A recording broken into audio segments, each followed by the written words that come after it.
if I'm not mistaken, I think she also translated Un coup de dé. Is that not right? I believe so. It's kind of, that's something we should remember too. Frank O'Hara, 2nd Avenue. Dated 1953. Published 1960. Picked up by moi in 1964 and purchased not for 95 cents as priced on Back Totem Press, but for 5 francs, 25 centimes in Paris at Shakespeare and Company, which was almost the same as $1, considering it had to fly the Atlantic, which it probably did, on sheer exuberant sexual and lexical energy, and gay will to power, which was clearly not masculinist will to power, but impressive in a different, we are sissies way. Thereupon to be confronted by an immediate me, who immediately couldn't understand one word, but got the energy and the comedy and the insouciance and the verve and the nerve and stored it up. It emerged in a much transformed form in Ode and the Serial and Desire and long poem and scale, though not so much in any cocky sense of combinatoire or instability of reference, but yes, in the pleasure of a visceral happening based on erotic pulse and the charm of the world. The door opened.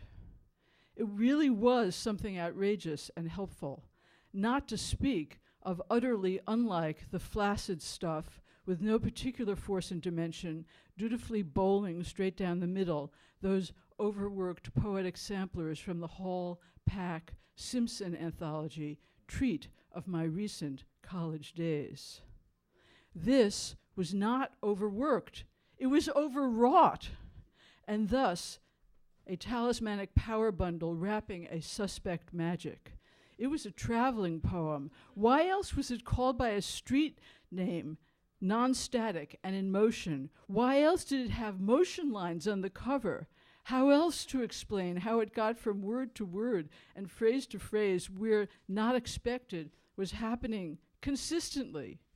It was propelled by the strange energies of combination. Quote, I hope the poem to be the subject, not just about it, unquote.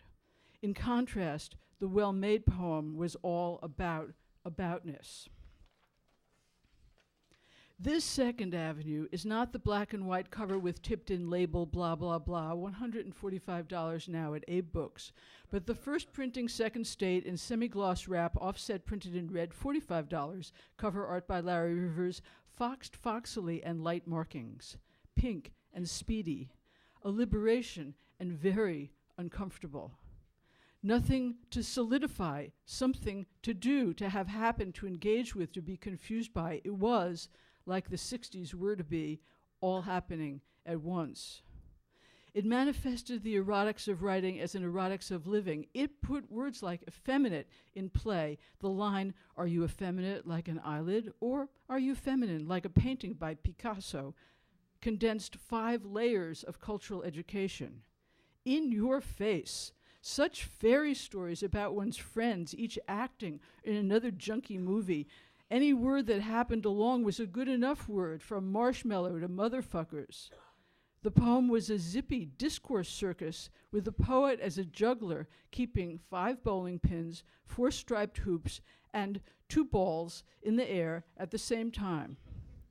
Being inside this 11-part poem was like living in an alternative mind, one inventing elaborated Baroquish narrative skits in which to enfold friends with a show-offy zeal that took place as language urgency.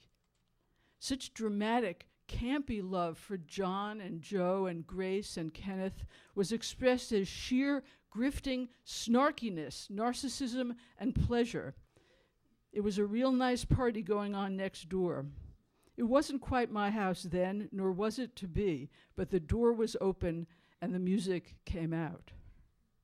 It's excited, it's giddy and solid at once, the pleasurable poesis of a really intent plethora that won't give up.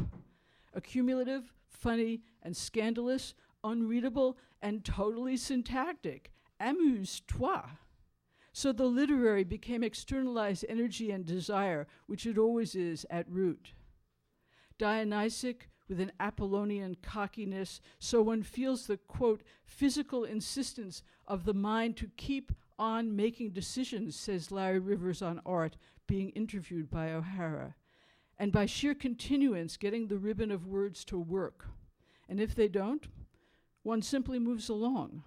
No crises of judgment in relation to decisions. No angst. Just the insistence on scale that here seemed out of proportion to the casual intensity. Precisely. That impressed me. More and more, longer and longer, fun to do, and stop when it's not.